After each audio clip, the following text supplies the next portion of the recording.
करोगी तुम? विक्रम फना के डबल चीन को टच करते हुए बोलता है। फना गुस्से से मुंह फुला लेती है और बोली, आपकी आंखें ही खराब हो गई हैं। मुझ में तो कमियां ही कमियां नजर आती हैं। मैं बेवकूफ लगती हूँ। मेरे पास दिमाग नहीं है। अब तो आप बोलने लगे हैं कि मेरा डबल चिन भी आ गया है। विक्रम अपनी बेबी डॉल के चेहरे को अपनी तरफ करते हुए उसके होठों को चूम लेता है।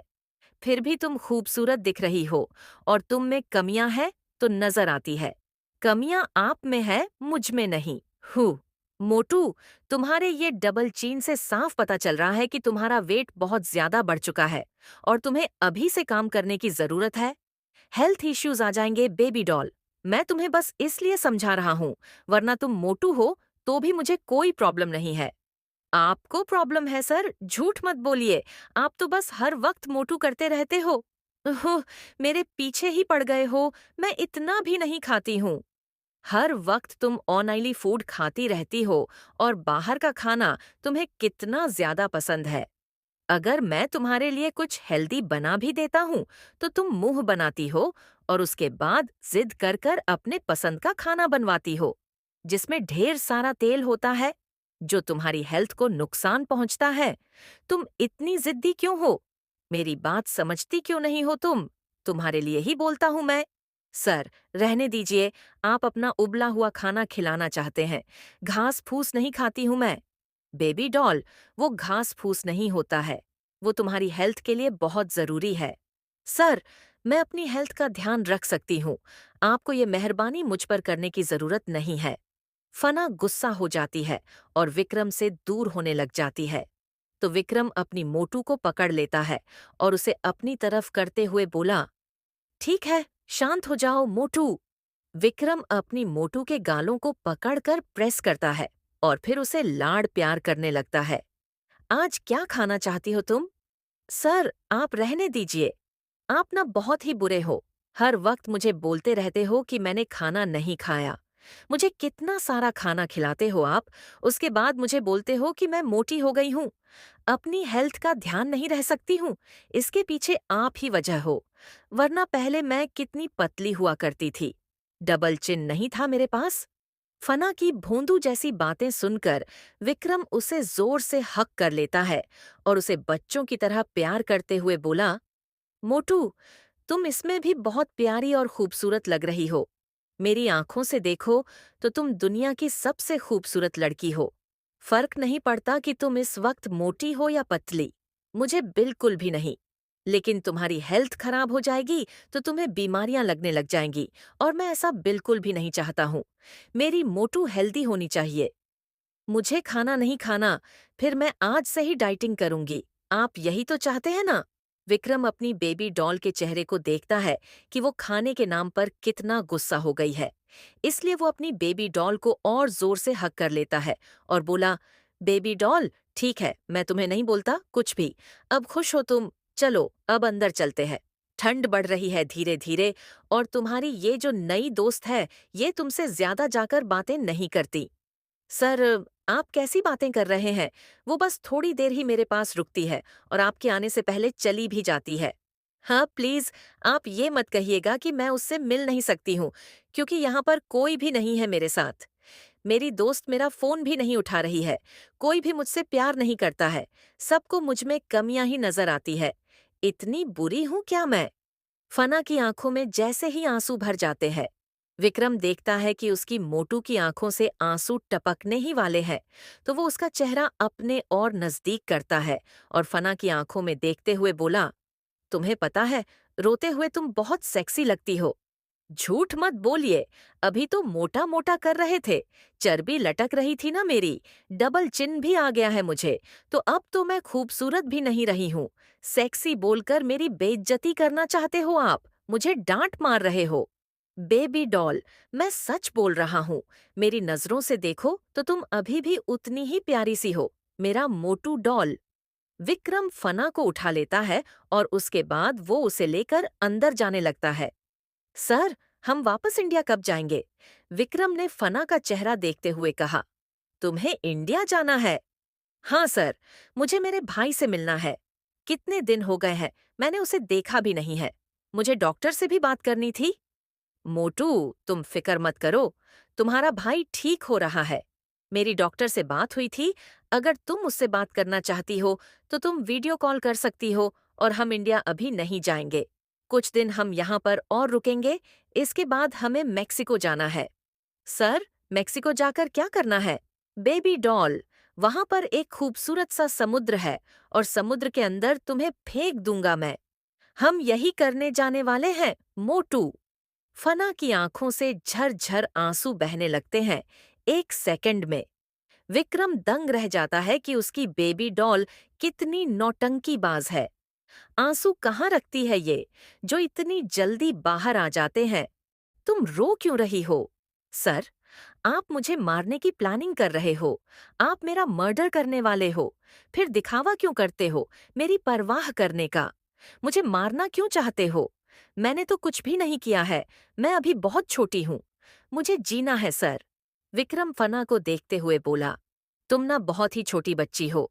वो उसे लेकर किचन में जाता है और वहीं पर उसे बैठाते हुए कुकिंग करने लगता है। आजकल फना का फेवरेट खाना ही बन रहा था। इन दोनों फना बस महारानी की तरह हुक्म चलाती थी। विक्रम अपनी बेबी डॉल पर गुस्सा भी नहीं कर सकता, क्योंकि उसे मुस्कुराता हुआ देखकर विक्रम को काफी अंदर से महसूस होता था बेहतर। विक्रम भले ही चाहता था कि उसकी मोटू हेल्दी और हमेशा फिट रहे, लेकिन कहीं ना कहीं उसके वजन बढ़ाने का कारण विक्रम ही था। वो अपनी मोटू को बोलता है कि वो जिम जाया करे उसके साथ, लेकिन फना बहुत ड्रामा करती है, लेकिन जिम नहीं जाती है। फना अंदर आ जाती है। विक्रम लैपटॉप में बिजी हो जाता है और फना विक्रम के फोन में बिजी हो जाती है। वो दोनों एक दूसरे को कुछ पल के लिए अकेला छोड़ देते हैं। फना कार्टून देख रही थी, लेकिन विक्रम तो अपने किसी काम में बिजी था। वो डिस्टरबेंस बिल्कुल नहीं चाहता था, इसलिए फना उठकर बाहर आ जाती है और फिर वो वापस से समुद्र की तरफ चलकर आने लग जाती है। वहां पर एलियन खड़ी थी। फना एलियन से पूछती है कि आपकी दोस्त मुझे नहीं दिखती। तभी एलियन ने कहा, वो दोनों ऑस्ट्रेलिया गई है। एली की कैंसर पेशेंट है और इस वक्त उनका भी एक मोमेंट चल रहा है, इस वजह से वो दोनों यहाँ से चली गई है। ओह, आप यहाँ क्या कर रही हैं? मैं बस यहाँ पर आई थी क्योंकि मैं अकेला महसूस कर रही थी। मुझे लगता है कि अब मुझे आगे बढ़ जाना चाहिए। मेरा बॉयफ्रेंड वाकई में मुझे धोखा दे चुका है, लेकिन मैं एक्सेप्ट नहीं करना चाहती, क्योंकि मैं अभी भी उसका इंतजार कर रही हूँ। वैसे तुम्हारा बॉयफ्रेंड बहुत गुस्सैल है। हाँ, उन्हें बहुत गुस्सा आता है। फिक्र मत करिए, उन्हें हमारे बात करने से कोई प्रॉब्लम नहीं है। तभी एलियन को याद आ जाता है कि कैसे विक्रम ने उसे धमकाया था। कुछ दिनों पहले ही असल में विक्रम एलियन के रिसोर्ट में गया था और वहां पर उसने एलियन को धमकी दी थी, जान से मारने की। अगर उसने उसकी बेबी डॉल को उसके खिलाफ करने की कोशिश की, तो वो उसकी बॉडी के चीथड़े कर देगा और अपने आदमियों को उसकी बॉडी ब्रेकफास्ट, लंच और डिनर में देगा। उसके बाद उसे मौत मिलेगी। इस धमकी से एलियन डर गई थी, लेकिन विक्रम ने ये भी उसे वार्निंग दी थी कि वो एकदम से उसकी मोटू बेबी डॉल से कट नहीं करेगी, उसे नॉर्मली बात करेगी और इस बारे में गलती से भी उसे नहीं बताएगी। एलियन की दोस्त इसी डर से भाग गई, लेकिन एलियन नहीं गई थी और वो फना से रेगुलर बात करने आती थी। एलियन फना को देखते हुए बोली, वैसे तुम बहुत लकी हो। तुम्हारा बॉयफ्रेंड तुमसे बेहद मोहब्बत करता है। वो ध्यान रखता है कि तुम किसके साथ अटैच हो और किसके साथ नहीं। फना ने गुस्से से कहा, उन्हें कोई परवाह नहीं है मेरी। तुम्हें पता है मुझे कितना ज्यादा चिढ़ाए रहते हैं। बोलते हैं कि मैं मोटी हो गई हूँ, मेरा डबल चिन नजर आने लगा है और ये सब किसकी वजह से हो रहा है? इनकी वजह से हो रहा है। इतना टेस्टी खाना बनाते हैं और ऊपर से मुझे एक्स्ट्रा दे देते हैं, जबरदस्ती। मुझे इतना सारा खाना खाने की आदत डालने के बाद मुझे ही सुनाने लगे हैं। एलियन मुस्कुरा देती है और वो हंसते हुए बोली, वैसे वो तुम्हें बहुत पसंद करता है, उसकी आंखों में दिखता है। इतना पजेसिव है वो तुम्हें लेकर। ये सुनकर फना बस मुस्कुरा देती है और शर्माने लग जाती है। तुम्हें नहीं पता, इन पर गुस्सा सिर्फ मैं ही जानती हूँ। इतनी खतरनाक खाएंगे मुझे, इनके बारे में अभी बात ही नहीं करनी है। एलियन, मुझे तुम्हें बताना था कि हम मेक्सिको जाने वाले हैं। मैं वहां पर अकेली पड़ जाऊंगी। मेरे पास कोई नहीं होगा बात करने के लिए। तुम फिक्र क्यों करती हो? हम फोन पर बात कर लेंगे ना। एलियन ने फना को हक कर दिया। फना भी एलियन को हक करते हुए बोली, आप बहुत अच्छी हैं। मैंने सोचा नहीं था कि यहाँ पर आकर मेरा किसी के साथ ऐसा बॉन्ड बन जाएगा। एलियन फना से बोली, तुम मुझे अपना फोन नंबर दे दो बच्चे। जब तुम मेक्सिको जाओगे ना तब मुझे कॉल करना। फिर हम बातें करेंगे। तुम मुझे वीडियो कॉल पर कर सकती हो और तुम इंडिया जाओगी। फिर भी हम कांटेक्ट में रहेंगे। समझे तुम? तुम्हें यहाँ पर 1 मंथ होने वाला है और मुझे भी पता नहीं चला कि कब हम इतने क्लोज आ चुके हैं। तुम मेरी छोटी सिस जैसी हो। Cutie pie to. विक्रम, जो अपनी बेबी डॉल को ढूंढता हुआ बाहर आया था, और उसने जब एलियन और फना को एक दूसरे के गले लगे हुए देखा तो उसकी आंखें गुस्से से लाल हो जाती हैं। विक्रम अपने दांत पीसते हुए सोचने लगता है कि क्या उसकी बेबी डॉल लेस्बियन है या फिर वो बाइसेक्सुअल है। क्या उसे लड़का लड़की दोनों पसंद है? कहीं ये उसकी पीठ पीछे चुपके चुपके? ऐसा सोचते ही विक्रम अपना सिर हिला देता है। नो वे, मेरी बेबी डॉल ऐसी नहीं है। मोटू, तुम मुझे छोड़कर उसके पास क्या कर रही हो? विक्रम वहां आता है और अपनी मोटू को एलियन से दूर करते हुए बोला, अंदर चलो, बहुत रात हो चुकी है। वो एलियन की तरफ एक नजर देखता भी नहीं और फना को लेकर अंदर चला जाता है। वही फना मुड़कर एलियन को देखने लगती है। विक्रम भी ये नोटिस कर लेता है और उसके दिमाग में कुछ और ही चलने लगता है। एलियन मुस्कुराते हुए फना को बाएं कर रही थी और उसे फ्लाइंग किस देते हुए गुड नाइट बोलती है, जिससे फना भी उसे फ्लाइंग किस देती है। विक्रम का ये देखते ही खून खौल जाता है। विक्रम अपनी बेबी डॉल को बेड पर दबा देता है और उसके बाद उसे जोर से हक करते हुए बोला, चुपचाप सो जाओ। क्या हुआ है सर? आप अचानक से ऐसा भी क्यों कर रहे हो? Baby doll! ऐसा बोलते हुए विक्रम घूर घूर कर फना को देखता है। उसकी मोटू विक्रम फना से आगे कुछ बोलता नहीं है, लेकिन पूरी रात उसे नींद नहीं आती है। अगले दिन विक्रम फना को लेकर मैक्सिको के लिए निकल जाता है। वो दोनों फ्लाइट में बैठे हुए थे और फना सो रही थी। सो के उठने के बाद जब उसे पता चलेगा कि वो विक्रम के साथ मैक्सिको जा रही है, तब फना का रिएक्शन कैसा होगा? विक्रम ने अपनी मोटू को फ्लाइट में बिठा रखा था। फना सो रही थी। वो दोनों प्राइवेट जेट में थे। फना की जब दोबारा आंखें खुलती हैं तो सब कुछ बदल चुका था। रिजॉर्ट बदल चुका था, उसका बेड बदल चुका था, उसका पूरा कमरा चेंज हो चुका था। फना चौंकते हुए चारों तरफ देखती है तो वो डर जाती है। फना अपनी जगह से खड़ी होती है और वो विक्रम का आवाज देते हुए बाहर आने लगती है। सर, आप कहाँ हैं? मुझे अकेला छोड़कर कहाँ चले गए? मुझे बहुत डर लग रहा है। फना घबराते हुए विक्रम को चारों तरफ ढूंढने लग जाती है। ये भी एक रिसॉर्ट ही था, लेकिन पहले वाले से कई गुना बड़ा। फना बाहर आ जाती है। अब उसे और ज्यादा डर लग रहा था, क्योंकि चारों तरफ जंगल था और दूर समुद्र था और आसपास कोई घर नहीं था। फना की सांस भारी होने लग जाती है। उसे ऑक्सीजन लेने में तकलीफ होने लगती है और उसकी आंखों से आंसू बहने लगते हैं। उसकी बॉडी पैनिक करने लगती है। इतने वीरान बड़े से रिसोर्ट के अंदर उसे समझ में नहीं आ रहा था कि आखिर हो क्या रहा है। वो यहाँ पर आई कैसे? वो तो अपने कमरे में सो रही थी ना। फना की आंखें बंद होने लग जाती हैं। जैसे ही वो गिरने वाली थी, पीछे से उसे कोई थाम लेता है और फिर बोला, बेबी डॉल, क्या हुआ है तुम्हें? तुम यहाँ पर क्या कर रही हो? विक्रम अपनी बेबी डॉल के लाल पड़ चुके चेहरे को देखकर समझ जाता है कि वो डर गई है। असल में विक्रम फना को देख रहा था।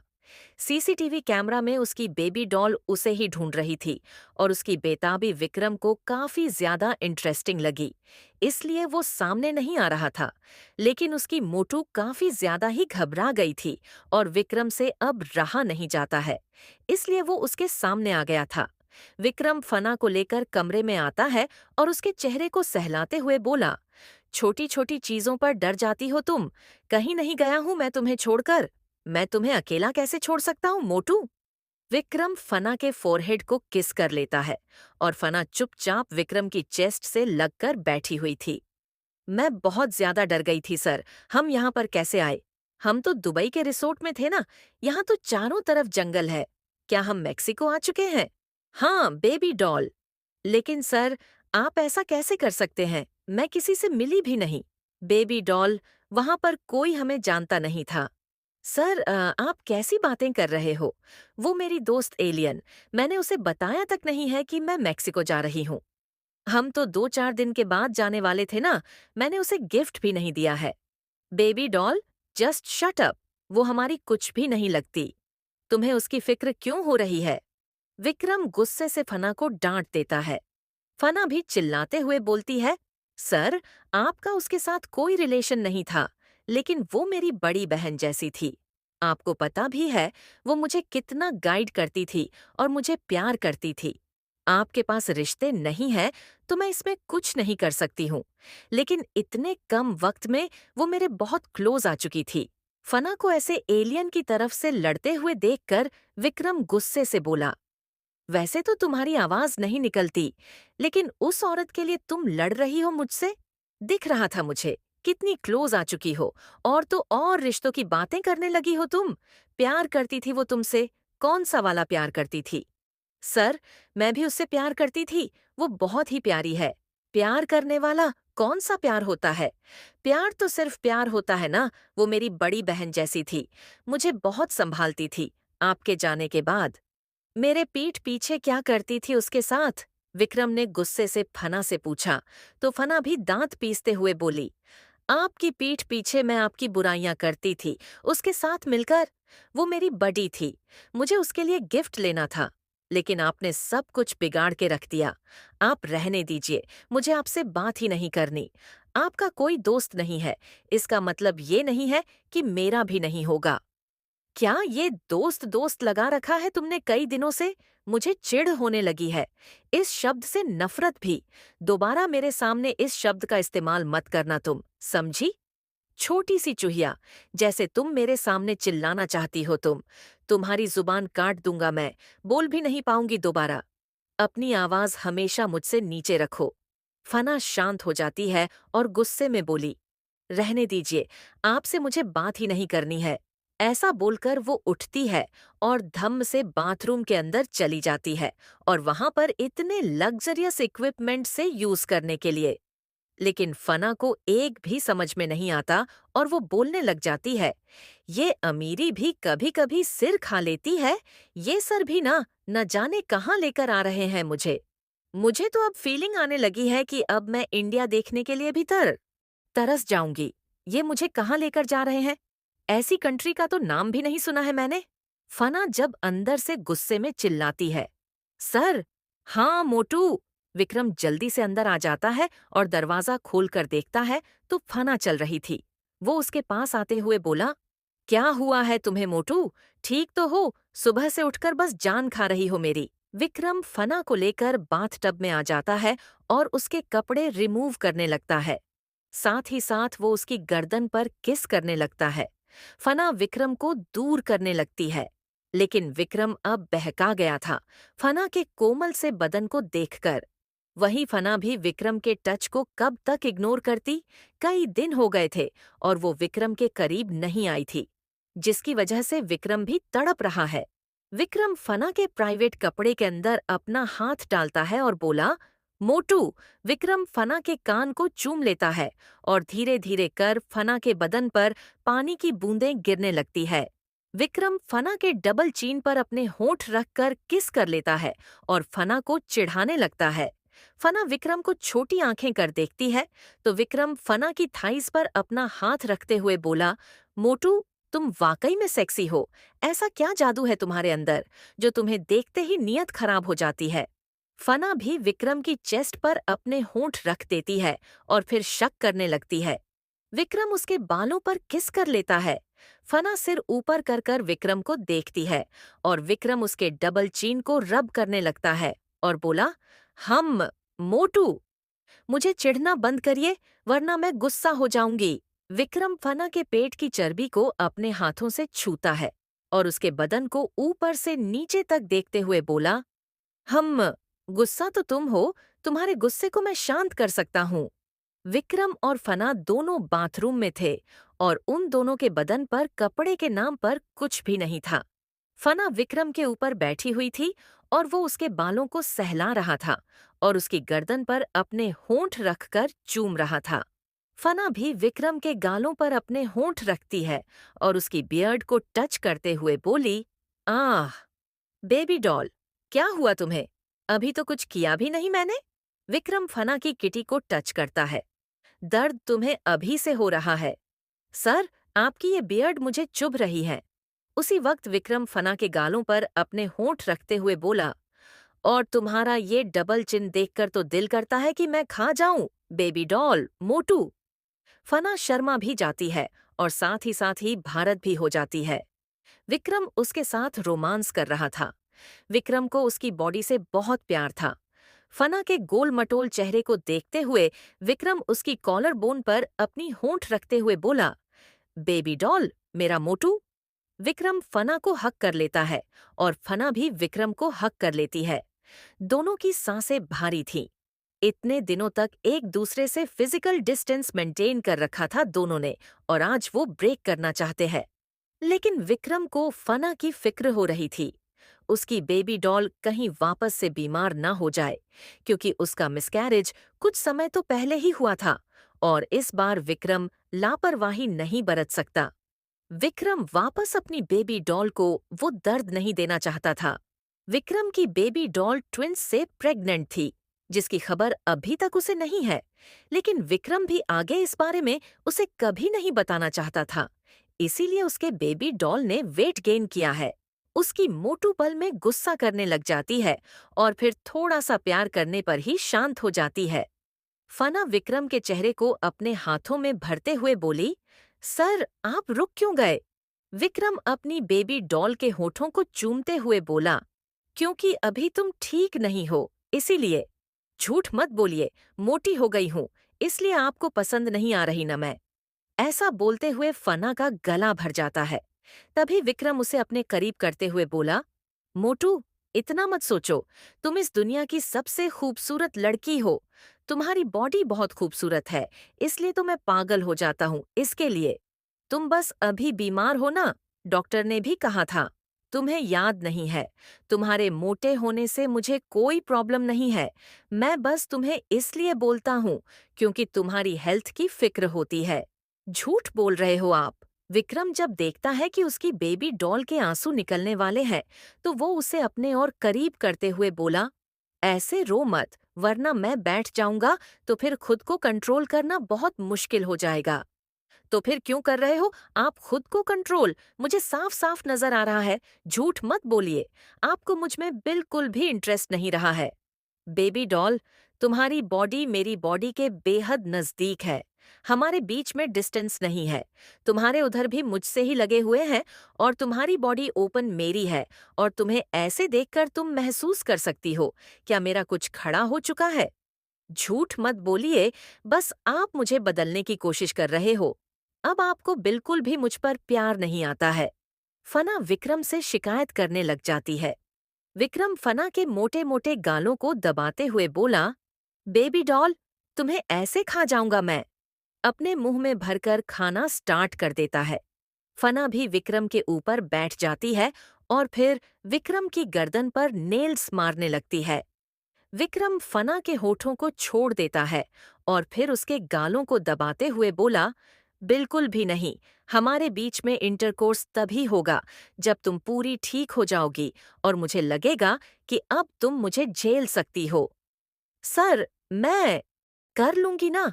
आप ऐसे मुझे उत्तेजित करके पीछे क्यों हट रहे हो? आज मेरा मूड बन चुका है। फना बुदबुदाई। विक्रम के होठों पर एक बड़ी मुस्कान आ जाती है और वो फना के मजे लेते हुए बोला, मोटू बदमाश बच्चा, आज मूड बन गया है। विक्रम ने फना से सवाल किया। हम मुझे अभी प्यार चाहिए, फना विक्रम को सेड्यूस करते हुए बोली। वो विक्रम की हार्डनेस पर हाथ रखते हुए बोली, आप भी क्यों कंट्रोल कर रहे हो खुद को? इतनी भी बीमार नहीं हूं मैं, वैसे तो आप टूट पड़ते हो। विक्रम अपनी बेबी डॉल को अपने ऊपर प्रॉपरली खींच लेता है और फिर बोला, तो तुम नहीं मानोगे ना। आर्स विक्रम फना की डबल चिन पर फिर से किस कर लेता है और फिर बोला, तुम्हारी जिद के आगे झुकना ही पड़ता है। विक्रम अपनी बेबी डॉल के होठों को चूमते हुए उसे अपनी आगोश में भर लेता है। हाँ, फना भी विक्रम का साथ देने लगती है और फिर विक्रम फना की चेस्ट पर अपने होंठ रखकर उसे फील करने लगता है। बाथरूम में फना के करहाने की आवाजें गूंजने लगी। फना विक्रम के बालों को मजबूती से पकड़कर खींचने लग जाती है और आंख बंद कर इस मूवमेंट को फील करने लगती है। विक्रम भी पागल सा हो जाता है और फना को पलट देता है। उसके बाद फना की कमर को पकड़ते हुए विक्रम फोर्स के साथ उसके साथ फिजिकल होने लगता है। फना भी अपने पैरों को विक्रम की कमर पर होल्ड कर लेती है और उसके बाद उन पलों को जीना शुरू कर देती है। उसके एक्सप्रेशन देखते हुए बस हंसने लगता है। अचानक से फना अपनी आंखें खोलकर विक्रम को देखते हुए गुस्से से बोली, रहने दीजिए आप। विक्रम अपने बच्चे के फुले हुए चेहरे को पकड़ते हुए बोला, बेबी डॉल, कितना प्यारा लग रही हो तुम। विक्रम फना की गर्दन पकड़ लेता है और उसके साथ और इंटेंस हो जाता है। विक्रम फना के पैर को अपने शोल्डर पर पुट करता है और फना की आंखों में आंसू आ जाते हैं। विक्रम जैसे जैसे एग्रेसिव हो रहा था, वैसे वैसे फना को काफी ज्यादा ही हर्ट होने लगता है। बाथटब से पानी बाहर निकल रहा था। जब सब कुछ थमता है तो फना थक जाती है। फना विक्रम के ऊपर बैठी हुई थी, उसके चेहरे पर अपना सिर रखकर।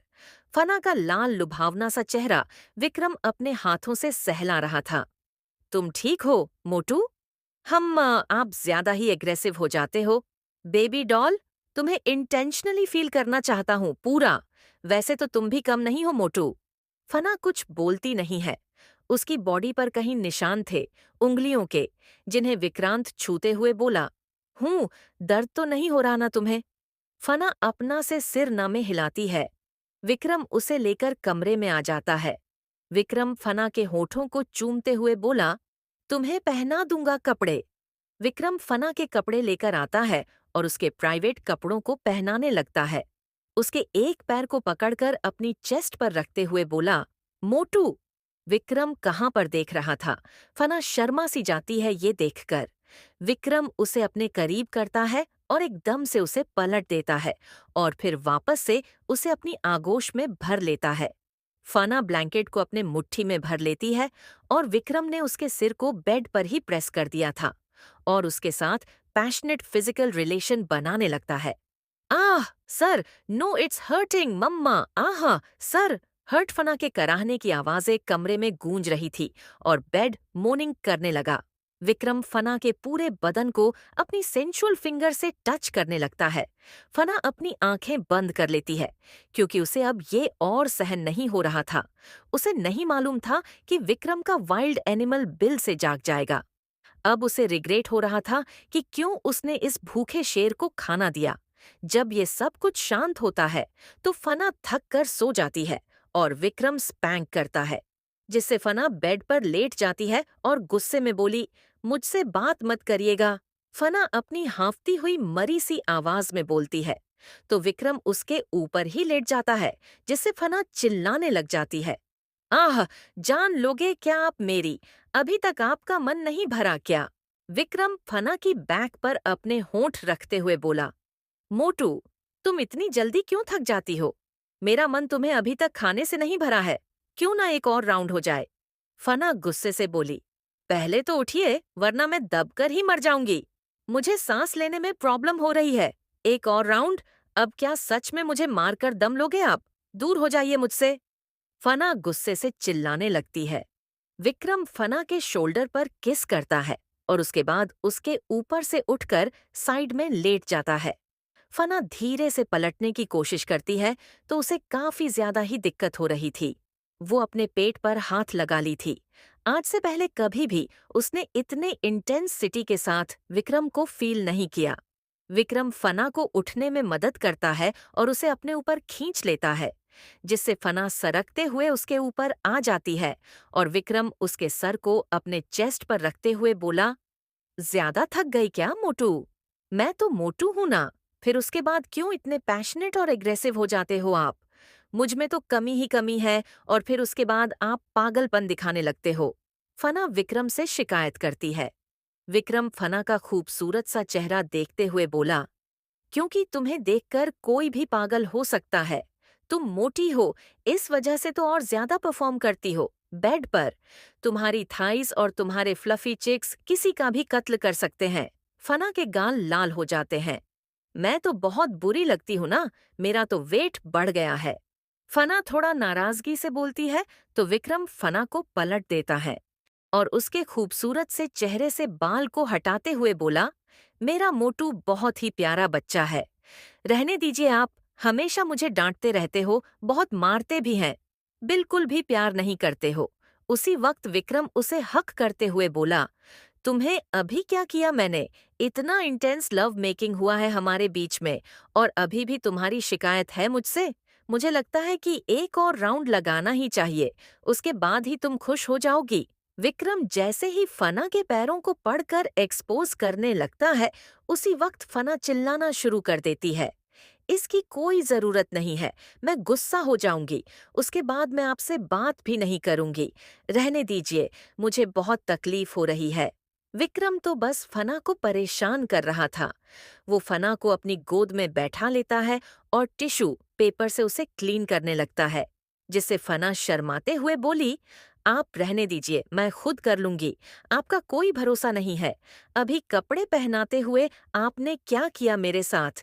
इतनी सरप्राइजली ऐसा कौन करता है? वो भी आपने कितना वाइल्ड किया। विक्रम और फना दोनों एक दूसरे से बातें कर रहे थे और उन दोनों के बीच की बातें कोई भी नहीं सुन सकता था। बातें तो ऐसी थीं जैसे न्यू मैरिड कपल, लेकिन फना अपने मिस कैरेज के बारे में अभी तक नहीं जानती थी। विक्रम ने उसे बताया भी नहीं था और वो चाहता था कि उसकी मोटू को ये कभी पता न चले।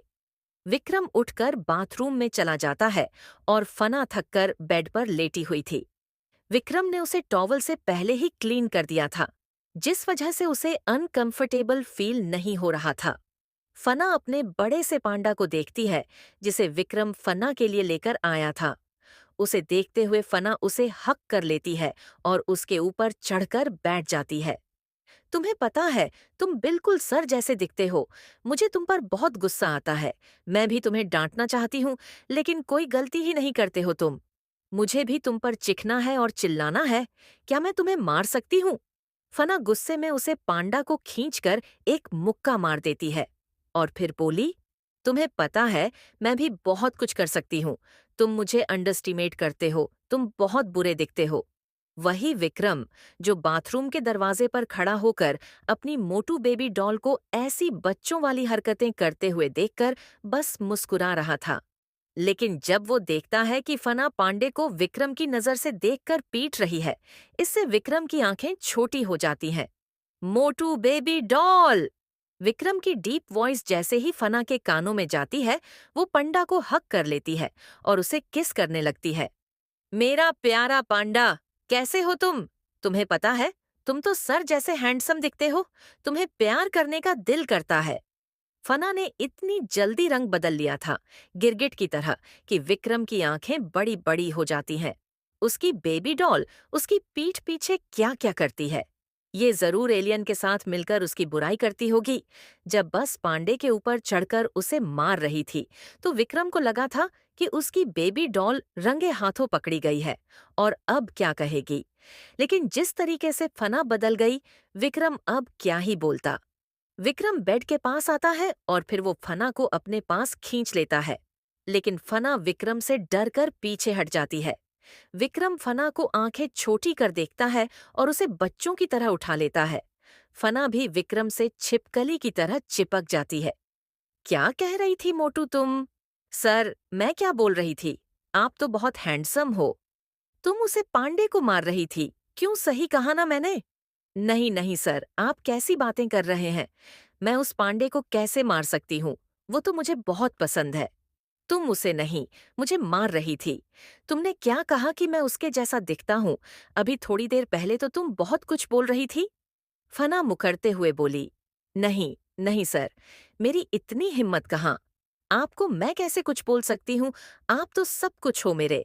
फना की ऐसी बातें सुनकर विक्रम फना को लेकर अलमारी की तरफ आता है और फिर उसे कपड़े पहनाने लगता है। आज हम चलेंगे बाहर, मेक्सिको घूमना है तुम्हें। सर, मुझे आपसे ये बोलना है कि प्लीज़ पहले तो आप हमारे रहने की जगह बदल दो। मुझे ये जंगल बिल्कुल भी पसंद नहीं है। यहाँ पर तो लोग भी नहीं हैं। मैं यहाँ पर अकेले क्या करूँगी?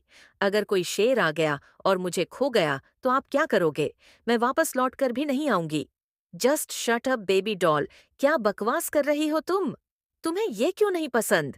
मैं यहाँ पर तुम्हें इसलिए लेकर आया हूँ ताकि तुम्हें अच्छा महसूस हो और तुम्हें पता चले कि हमें अकेला रहना कितना पीसफुल होता है। सर, आपको आपकी ये पीसफुल जिंदगी मुबारक। मुझे मेरी नॉर्मल जिंदगी चाहिए, जिसके अंदर मैं इंसानों के साथ रहती हूँ, ना कि जानवरों के साथ। और वाकई में मुझे इस जंगल में बहुत डर लग रहा है। और यहाँ से समुंदर भी कितना दूर है। अगर मैं इस जंगल में खो गई ना, तो दोबारा आपको मिलेगी भी नहीं। प्लीज सर, ये जगह बदल दीजिए ना सर। फना विक्रम से रिक्वेस्ट करने लगती है। विक्रम अपनी बेबी डॉल के फोरहेड पर किस कर लेता है और बोला, ओके, कौन सी लोकेशन पर रहना चाहती हो तुम? हम ज्यादा भीड़ वाली जगह पर नहीं रहेंगे, क्योंकि मुझे लोगों के बीच में रहना नहीं पसंद। सर, प्लीज, और ना, जहाँ पर हम रहेंगे उसका इंटीरियर डिजाइन वाइट होना चाहिए, क्योंकि यहाँ पर ब्लैक है और मुझे ब्लैक कलर नहीं पसंद। आपको पता है कितना डर लगता है? आपको डरावने सपने नहीं आते हैं क्या? कैसे इंसान हो आप? Okay baby doll, interior design white होगा और कुछ चाहिए तुम्हें? हाँ सर, और बेड ना सॉफ्ट होना चाहिए ताकि मुझे अच्छी नींद आए। उसकी फिक्र मत करो तुम तुम्हें नींद अच्छी ही आएगी, क्योंकि मैं तुम्हें रात में सुलाऊंगा ना। विक्रम का इशारा किस तरफ था? फना समझ जाती है और फिर से उसके चेहरे पर शर्म के भाव आ जाते हैं। विक्रम अपनी बेबी डॉल को बाहर लेकर आता है और फिर वो दोनों डिनर करने लगते हैं। यहाँ पर दो नौकर थे। विक्रम ने हायर किए था क्योंकि उसे यहाँ पर इम्पोर्टेंट काम था और वो चाहता था कि उसके पीछे से उसकी बेबी डॉल का कोई तो ध्यान रखे। लेकिन अब उसकी बेबी डॉल यहाँ नहीं रहना चाहती, तो विक्रम को आज ही ये प्लेस चेंज करनी होगी। विक्रम फना को डिनर कराता है और उसे मेडिसिन भी देता है। उसके बाद वो दोनों जंगल से बाहर निकलने लगते हैं। फना जंगल में देखती है, चारों तरफ सिर्फ बड़े बड़े ट्री थे, जिन्हें देखकर फना को बहुत अजीब वाइफ आ रही थी। ऐसी जगह पर कौन रहना चाहेगा? मुझे तो इन सब में ही गड़बड़ लगती है। न जाने इनके कैसे शौक है। फना फोन पर एलियन से बात करने लगती है कि तुम कहाँ हो? तब फना उसे उदास होकर बताती है कि वो मेक्सिको आ चुकी है और सॉरी, वो उससे मिल नहीं पाए, क्योंकि उसे भी नहीं पता था कि वो कब मेक्सिको पहुंच गई है। जब वो सो रही थी, तब उसे लेकर आया गया। ये सुनकर एलियन भी हैरान हो जाती है, पर फिर उसे समझ में आता है कि फना का बॉयफ्रेंड एग्रेसिव के साथ साथ थोड़ा पागल भी है। वो फना को लेकर कितना पजेसिव है और प्रोटेक्टिव भी है। शायद इसी वजह से वो फना को लेकर यहाँ से चला गया क्या? ये दोनों 1 महीने से ज्यादा कहीं नहीं रुकते। एलियन ने फना के लिए गिफ्ट लिया था। जिस बारे में एलियन फना को बताती है, तो फना को बुरा फील होता है और वो विक्रम को तिरछी निगाहों से देखने लग जाती है। वहीं विक्रम तो बहुत ही गुस्से में था। वो सुबह सुबह अपनी बेबी डॉल को डांट कर उसे रुलाना नहीं चाहता था। वो फना का फोन खींचकर कार से बाहर फेंक देना चाहता था। हालांकि उसकी बेबी डॉल ऐसी वैसी बातें नहीं कर रही थी, लेकिन विक्रम को नहीं पसंद था कि फना किसी और को इतनी इंटेंशन दे और उसके बारे में सोचे। फना जब देखती है कि विक्रम बहुत ही गुस्से में आ रहा है, तो कहीं न कहीं वो इसकी वजह समझ जाती है और वो कॉल कट कर देती है। वो एलियन के पास एक मैसेज सेंड करती है, जिस मैसेज को देखते हुए एलियन बस हंस देती है और वो सोचती है कि कितना टॉक्सिक आदमी है, न जाने ये बच्ची इसके साथ रहती कैसे है। एलियन फना को बहुत मिस कर रही थी। उसे फना से बातें करने की आदत हो गई थी और कहीं न कहीं एक बॉन्ड दोनों का बन गया था, जिसे विक्रम ने तोड़ दिया था। विक्रम फना को लेकर सीक्रेट प्लेस से बाहर आ गया था। फना घूमकर उस जंगल को देखती है और फिर उसकी आंखें चौड़ी हो जाती है। यहाँ पर कौन रहना चाहेगा? सर, आप कोई तांत्रिक हो क्या?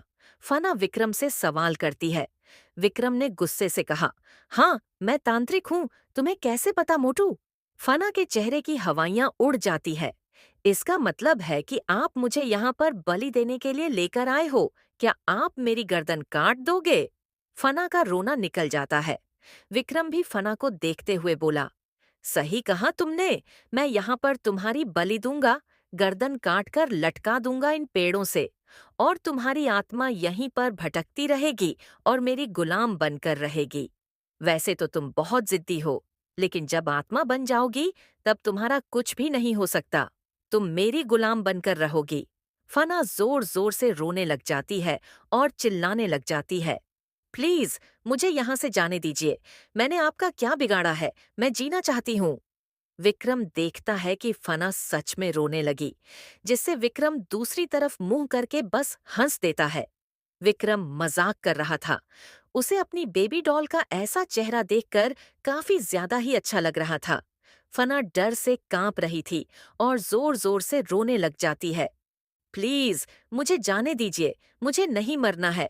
आप मेरी गर्दन क्यों काटना चाहते हो? मैं तो अभी छोटी सी बच्ची हूँ। छोटे बच्चों की बलि देने से मनोकामना पूरी हो जाती है और मैं अमर होना चाहता हूँ। विक्रम जोर जोर से खतरनाक हंसी हंसने लगता है। वही फना का तो मानो बेहोशी ही छा जाती है और वो फूट फूट कर रोने लग जाती है। प्लीज ऐसा मत करना, मुझे बहुत दर्द होगा। तुम गर्दन कैसे काटते हो? मैं गर्दन एक बड़े से चाकू से काटूंगा।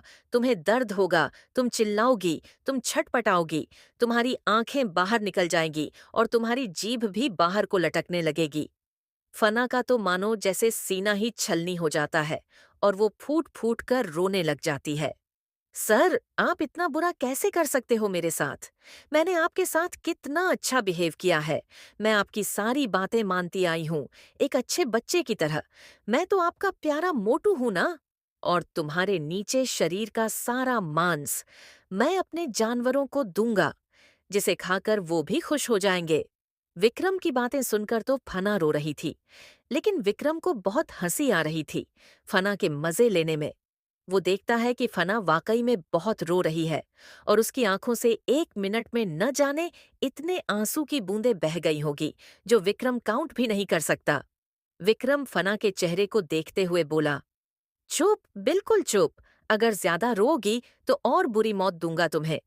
फना चिल्ला चिल्ला कर रोते हुए बोली, आह मम्मा, तुम मेरे सर नहीं हो। वो मुझे बिल्कुल भी चोट नहीं लगने देते। वो मुझे बहुत प्यार करते हैं।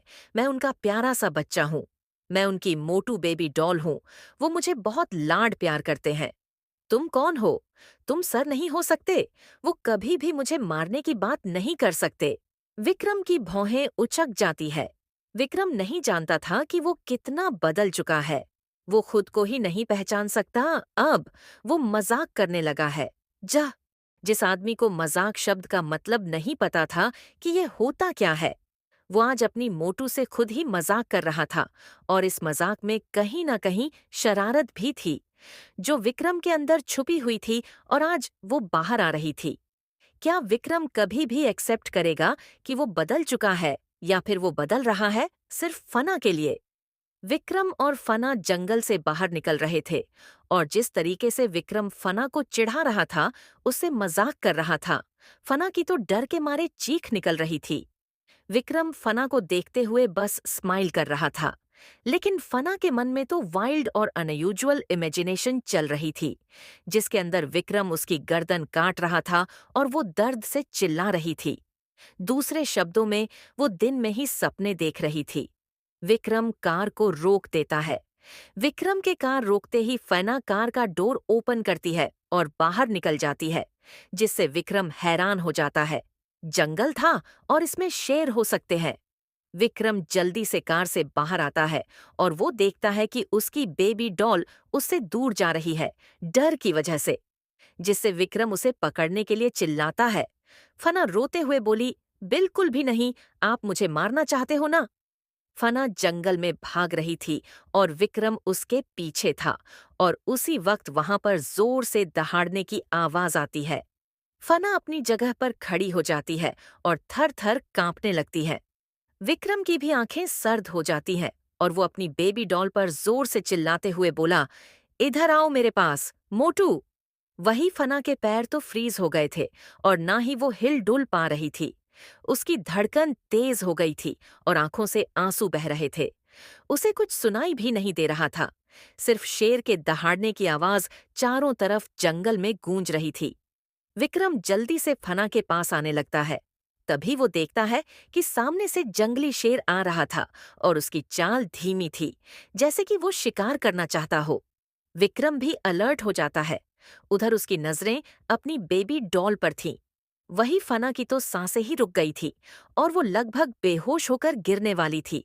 तभी उसके कानों में विक्रम की आवाज जाती है और फना भी बिना सोचे समझे पीछे की तरफ पलटती है और विक्रम की तरफ भागने लग जाती है। विक्रम उसे मना कर रहा था भागने से। बेबी डॉल स्टॉप इट, रुक जाओ वहीं पर जहां हो तुम। लेकिन फना उसकी एक भी नहीं सुनती है और वो सर सर चिल्लाते हुए विक्रम की तरफ आने लगती है। वही विक्रम भी फना की तरफ नहीं भागता है, बल्कि वो अपनी कार की तरफ भागता है। शेर तेजी से फना की तरफ भागने लगता है और जोर से दहाड़ता है।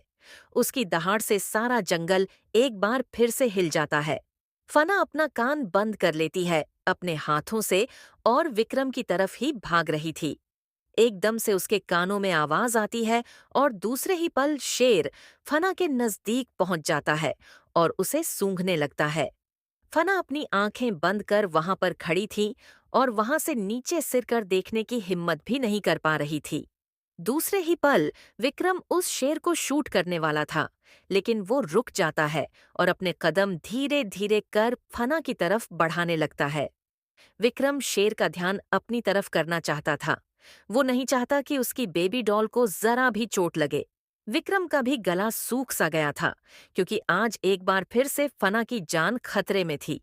विक्रम की सारी नसें ऊपर आ गई थी और वो अपनी डरी हुई बेबी डॉल को देखता है और फना को आवाज देते हुए बोला, बेबी डॉल, होश में आओ।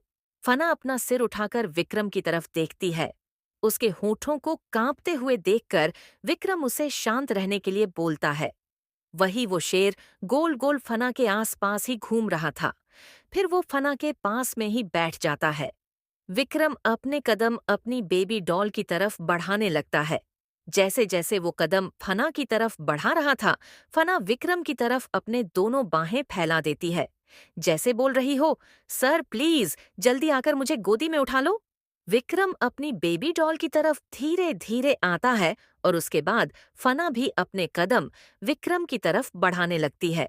उसने अपनी सांसें तक रोक ली थी। विक्रम अपनी बेबी डॉल की तरफ धीरे धीरे आ रहा था और वो बिल्कुल अलर्ट हो चुका था। जैसे ही वो शेर वापस से खड़ा होता है और फना की तरफ दौड़ने लगता है, उसी वक्त विक्रम भी शेर की तरफ भागता है और एकदम से अपनी बेबी डॉल को पीछे की तरफ धक्का दे देता है और उस शेर को शूट कर देता है। जैसे ही विक्रम ने शेर की आंखों में शूट किया, उसी वक्त वो शेर वहीं पर गिर गया और जोर जोर से दहाड़ने लगा। विक्रम ने अपनी बेबी डॉल की तरफ देखा, जो जमीन पर फिसल कर गिरी पड़ी थी। विक्रम शेर को देखता है और अपना फोन निकालकर किसी को कॉल कर देता है। उसके बाद वो अपनी मोटू के पास जाता है और उसे अपनी गोद में उठा लेता है। उसे अपने शोल्डर पर टांग लेता है एक साइड और फिर दूसरे हाथ से को पकड़ते हुए बोला, मोटू, आज तुम बाल बाल बच गई, वरना जरूर इस जानवर का खाना बन जाती। फना भी विक्रम को कसकर पकड़ लेती है और फिर उसके चेहरे पर अपने होंठ रख देती है और किस करते हुए बोली, सर, आप मुझे बिल्कुल भी प्यार नहीं करते हो ना? अब क्या मैं इतनी बुरी बच्ची बन गई हूँ? आप मुझे छोड़कर कार की तरफ भाग रहे थे। आपको बिल्कुल भी मेरी परवाह नहीं रही है। अब मैं आपके लिए बिल्कुल भी इम्पोर्टेंट नहीं हूं ना। फना बच्चों की तरह हिचकियां लेते हुए रो रही थी।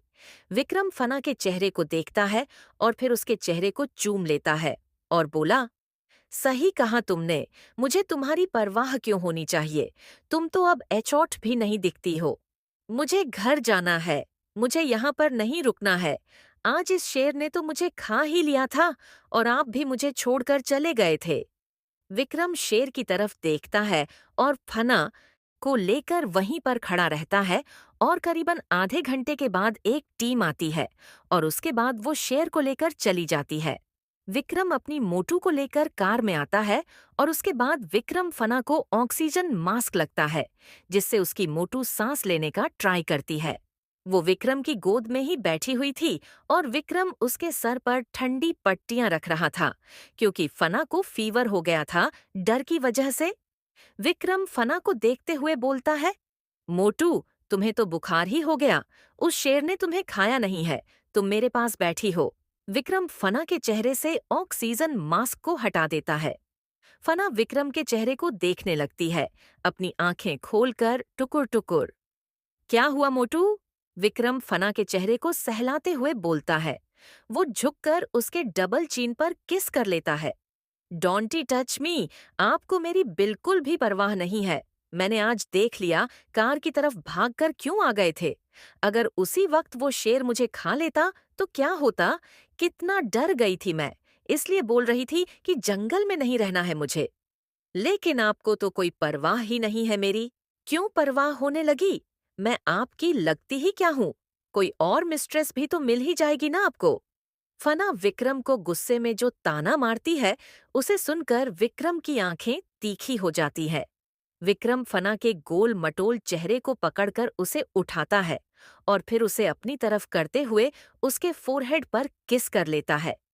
तुम्हें बचाने के लिए ही कार की तरफ भागा था, बेबी डॉल। मोटू, तुम नाराज क्यों हो रही हो? और मुझे तुम्हारी परवाह नहीं होगी तो किसकी होगी? आखिर मेरे सिवा कौन है तुम्हारा इस दुनिया में? मेरा भाई भी है इस दुनिया में मेरा।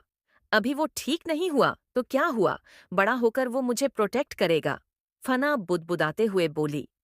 उसके बाद मैं शादी भी तो करूंगी ना, मेरा पति मुझे बहुत प्यार करेगा। फना गुस्से से बोली। विक्रम फना के मोटे गालों को दांत के नीचे दबाता है, जिससे फना दर्द से चिल्लाती है। विक्रम फना को लेकर होटल आ जाता है, क्योंकि उसकी बेबी डॉल रिसोर्ट में नहीं रहना चाहती थी। विक्रम सबसे पहले उसे अस्पताल लेकर गया था। वहां पर फना को किसी की लैंग्वेज समझ नहीं आ रही थी, लेकिन विक्रम उनसे जिस लैंग्वेज में बात कर रहा था, फना को महसूस होता है कि विक्रम कितना टैलेंटेड है। फना बिल्कुल ठीक थी, इसलिए विक्रम उसे लेकर घर आता है, यानी कि होटल। वहां पर सारी फैसिलिटीज थी। विक्रम फना के मोटे मोटे गालों को सक कर रहा था। फना बेड पर लेटी हुई थी। विक्रम उसे परेशान करने में लगा हुआ है। फना विक्रम से बोली, सर, हम यहाँ पर क्यों आए हैं? क्या आपकी कोई बिजनेस मीटिंग है? विक्रम फना को घूरते हुए बोला, ज्यादा दिमाग मत चलाओ, यहाँ पर एक इम्पोर्टेंट काम से आया हूं मैं। तुम्हें उससे कोई मतलब नहीं होना चाहिए। ये सुनकर फना का मुंह बन जाता है। रहने दीजिए, अभी मेरा मूड नहीं है। विक्रम फना को जबरदस्ती किस करने लगता है और फना गुस्से में विक्रम को मना करती है। पर विक्रम मानता नहीं है, तो दूर करने में फना का हाथ विक्रम के गाल पर लग जाता है और ऐसा लगता है कि फना ने विक्रम को थप्पड़ मार दिया। विक्रम जिस पोजीशन में था, उसी पोजीशन में रुक जाता है। दूसरे ही पल उसके चेहरे पर जो डरावने भाव थे, देखकर फना कांप जाती है। वो कुछ बोलने की कोशिश करती है, लेकिन विक्रम उसे झटके से छोड़ देता है और बेड से खड़ा हो जाता है और बिना कुछ कहे वहां से चला जाता है। फना तो अभी तक स्टैचू जैसी बनी हुई थी और उसकी आंखों से आंसू बहने लगते हैं। वो समझ गई थी कि विक्रम को बुरा लग गया। भले ही फना विक्रम को इंटेंशनली थप्पड़ नहीं मारा था, वो तो बस एक एक्सीडेंट था। फना जल्दी से बेड से उठती है और बालकनी में आ जाती है। वो देखती है कि विक्रम कार लेकर वहां से जा चुका है। रोते हुए फना बेड पर आकर गिर जाती है और फूट फूट कर रोने लग जाती है। वो जानती है कि विक्रम बहुत गुस्सा हो गया है। विक्रम का बिना कुछ कहे चले जाना फना को डरा रहा था, क्योंकि वो विक्रम को जानती है। आज का दिन बहुत बुरा था। फना रोते रोते ही सो जाती है और धीरे धीरे रात हो जाती है, लेकिन विक्रम लौटकर नहीं आता है। फना के लिए खाना कमरे में रखकर होटल स्टाफ चला गया था। फना के कपड़े भी वहीं पर थे। फना को लगा था कि विक्रम आएगा, इसलिए वो बालकनी में बैठकर उसका इंतजार करने लगती है। लेकिन विक्रम लौटकर नहीं आता है और पूरी रात यूं ही गुजर जाती है। उसने खाना भी नहीं खाया। फना की जब नींद खुलती है तो विक्रम नहीं था। जब वो कमरे में ढूंढती है उसे, फना रोते हुए बोली, सर, मैं माफी चाहती हूँ। उस दिन मैं आपको मारना नहीं चाहती थी। वो सिर्फ गलती थी। प्लीज वापस आ जाइए। ऐसा क्यों कर रहे हो आप? फना रोते हुए बेड पर बैठ जाती है। एफना के लिए मॉर्निंग ब्रेकफास्ट आ जाता है। फना होटल स्टाफ से सवाल भी करती है कि क्या इसका ऑर्डर विक्रम भारद्वाज ने दिया है। होटल स्टाफ उससे बात नहीं करता है और फना इरिटेट हो जाती है। वो लोग वहां से चले जाते हैं। फना गुस्से में बोली, आपकी जान बुझकर कर रहे हो ना, मुझे परेशान करने के लिए। आज का भी पूरा दिन बीत जाता है, लेकिन विक्रम लौटकर वापस नहीं आता है, जिससे फना उसके लिए परेशान होने लगती है। फना बेड पर लेटी लेटी बस आंसू बहा रही थी। विक्रम लौट कर नहीं आता है। फना उसको मैसेज भी करती है और कॉल भी लगातार। विक्रम के द्वारा इग्नोर होने से फना डिप्रेशन में जा रही थी और दूसरा दिन भी बीत जाता है। फना यहाँ किसी को नहीं जानती थी। अगली सुबह जब वो बालकनी में अपनी आंखें खोलती है तो रोज की तरह विक्रम नहीं था। फना इस बार विक्रम के बारे में नहीं सोचती है और वो सीधा लिफ्ट से नीचे आ जाती है। गार्डन एम में वो वॉक करने लगती है। फना थोड़ी देर के लिए विक्रम के बारे में सोचना बंद करना चाहती थी। तभी वहां पर उसे छोटी सी लड़की दिखाई देती है, जिसे देखकर फना उसके पास जाती है, क्योंकि वो लड़की रो रही थी और गिर पड़ी थी, शायद खेलते हुए। फना उसे गोद में उठा लेती है। वो लड़की रोते हुए फना से चिपक जाती है और फना उसे चुप कराने लगती है। चुप हो जा बच्चा। वो छोटी सी लड़की चुप हो जाती है और फना को टुकुर टुकुर देखने लग जाती है। उसकी बड़ी बड़ी आंखों में फना जब आंसू की बूंदें देखती है तो वो मुस्कुराते हुए बोली, तुम कितनी प्यारी हो, बिल्कुल बटरफ्लाई की तरह। दीदी, आपको पता है वो बटरफ्लाई ना मेरे हाथ में नहीं आ रही है। वो 1 घंटे से मुझे अपने पीछे भगा रही है। मैं उससे बस दोस्ती करना चाहती हूँ। वो लड़की अपनी तोतली आवाज में बोलती है। उसकी उम्र शायद 3 साल होगी या 2 साल। वो ठीक से बोल भी नहीं पा रही थी। वो लड़की अभी फना से बात ही कर रही थी कि एक आवाज आती है, निहारिका बेटा, कहाँ हो आप? एक मर्दाना आवाज जैसे ही फना की गोद में जो लड़की थी वो सुनती है तो वो उसे तरफ देखते हुए बोली, पापा पापा, और वो रोने लगती है। फना उस आदमी को देखकर समझ जाती है कि ये इस लड़की का बाप है, लेकिन कहीं से भी वो मैरिड तो नहीं लग रहा था, क्योंकि उसकी एज कम थी और ये इंडियन था। फना आखिर इंडियन लोगों को कैसे नहीं पहचानेंगी। वो आदमी भी फना को देखते ही पहचान जाता है कि ये लड़की इंडिया से है। वो लड़का फना के पास आता है और अपनी बेटी को उसकी गोद से लेते हुए बोला, थैंक यू सो मच, इसने आपको ज्यादा परेशान तो नहीं किया? जी, बिल्कुल भी नहीं, उसने मुझे परेशान नहीं किया। आपकी बेटी बहुत प्यारी है। फना भी मुस्कुराते हुए बोलती है और वो बटरफ्लाई जैसी है। फिर उस लड़की को देखकर बोली, निहारिका, आप तो बहुत अच्छी बच्ची है। पापा को देखते ही चुप हो गई। पापा, ये दीदी ना बहुत प्यारी है, इन्होंने ना मेरी चोट को भी साफ किया। थैंक यू सो मच, आपने मेरी बेटी का ध्यान रखा, मिस। फना अपना सर हाँ हिला देती है और निहारिका फना के पास आने के लिए जिद करने लगती है। फना भी उसे अपनी गोद में उठाते हुए उसके गालों पर किस कर लेती है। उसके बाद निहारिका के पापा फना को देखकर आंखों से उसे थैंक यू बोलते हैं और वो लोग वॉक करने लगते हैं। फना उस आदमी को देखते हुए बोली, निहारिका की मम्मा कहाँ है? निहारिका की मम्मा अब इस दुनिया में नहीं है, निहारिका के पापा मोक्ष ने कहा। So sad, I am sorry. फना मोक्ष से माफी मांगती है तो मोक्ष अपना सिर ना में हिलाते हुए बोला, आप मुझसे माफी क्यों मांग रही हैं? इसमें आपकी कोई गलती नहीं है। असल में वो मरी नहीं है, जिंदा है, लेकिन वो मेरे लिए मर चुकी है। मोक्ष के शब्दों को सुनकर फना ने कहा, ओह, आप यहाँ पर किस लिए आए हैं? मोक्ष ने सवाल किया तो फना की आंखों में आंसू आ जाते हैं और वो इमोशनल हो जाती है, क्योंकि उसे विक्रम की याद आने लगी थी, जो कुछ पल के लिए वो भूल गई थी। सॉरी, आप रो क्यों रही है? मैंने कुछ गलत पूछ लिया क्या? मुझे माफ कर दीजिए अगर आपको मेरे शब्दों ने हर्ट किया। नहीं, ऐसी कोई बात नहीं है, बस कुछ याद आ गया था। फना उस आदमी से बातें करते हुए जैसे इमोशनल हो रही थी। वो फना को देखते हुए बोला, आप बैठ जाइए, मुझे लगता है कि आप बहुत थक चुकी हैं। वो फना को वहां पर बैठा देता है क्योंकि फना काफी ज्यादा कमजोर लग रही थी। फना ने असल में 2 दिन से खाना नहीं खाया था। जिस वजह से उसे कमजोरी महसूस हो रही थी। वो जल्दी से फना के लिए जूस लेकर आता है और उसको देता है। फना जूस को पी रही थी और उन दोनों के इतनी नजदीकियों को देखकर कोई तो था जिसकी आंखों में ये सब कुछ खटक रहा था। फना जूस पीते हुए मोक्ष से बात कर रही थी। मोक्ष की बेटी फना के पैरों के पास खड़ी हुई थी। फना उस अनार के जूस को पीकर थोड़ा एनर्जेटिक फील करती है क्योंकि 2 दिन से उसने कुछ खाया नहीं था। मोक्ष फना से पूछता है, आर यू ओके? अगर आप बेटर फील नहीं कर रहे हैं तो आप कहें तो हम चलते हैं डॉक्टर के पास। तभी फना मोक्ष से थैंक यू बोलती है। मोक्ष की बेटी टुकुर टुकुर लगातार फना को देखे जा रही थी। निहारिका बेटा, क्या हुआ आपको? फना निहारिका के चेहरे को देखती है और उसके छोटे से चेहरे पर झुककर किस कर लेती है। आप बहुत प्यारी हो बेटा। उसी वक्त वहां पर विक्रम आ जाता है और वो फना को थोड़ी दूर पर खड़ा होकर बस घूर रहा था।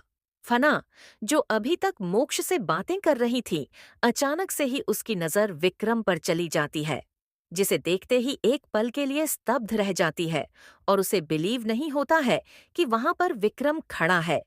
इस वजह से उसे फील होता है कि वो हल्लुसिनेशन कर रही है।